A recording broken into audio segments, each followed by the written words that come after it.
ராணிப்பேட்டை மாவட்டம் சோளிங்கர் பகுதியில் உள்ள தனியார் திருமண மண்டபத்தில் தேசிய ஜனநாயக கூட்டணி சார்பில் வேட்பாளர் அறிமுகக் கூட்டம் மற்றும் செயல் வீரர்கள் ஆலோசனைக் கூட்டம் நடைபெற்றது.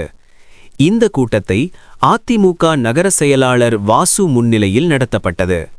மேலும் அதிமுக மாவட்ட செயலாளர் சு ரவி அவர்கள் கூட்டத்தில் கலந்து கொண்டு தேசிய ஜனநாயக கூட்டணியின் பாமக வேட்பாளர் சரவணன் அவர்களை நிர்வாகிகளுக்கு அறிமுகப்படுத்தினார்.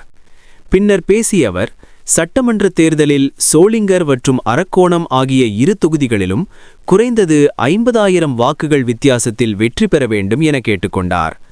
2026 தேர்தலை முன்னிட்டு மக்களுக்கு பல்வேறு முக்கிய வாக்குறுதிகளையும் அறிவித்தார். 1. குலவிளக்கு திட்டத்தின் மூலம் பெண்களுக்கு ஆண்டுக்கு 3 இலவச சிலிண்டர்கள். 2. முதியோர் ஓய்வூதியம் உயர்வு. 3. இளைஞர்களுக்கு பிணைப்பில்லா கடன் மற்றும் வேலைவாய்ப்புகள். 4. மாணவர்கள் மற்றும் இளைஞர்களுக்கு சிறப்பு உதவித்தொகைகள். 5. மகளிருக்கான பல்வேறு நலத்திட்டங்கள். மேலும் பொதுமக்களிடையே சென்று தேசிய ஜனநாயக கூட்டணியின் சாதனைகள் மற்றும் வாக்குறுதிகளை எடுத்துரைத்து அதிக அளவில் வாக்குகள் சேகரிக்க வேண்டும் என வலியுறுத்தினார்.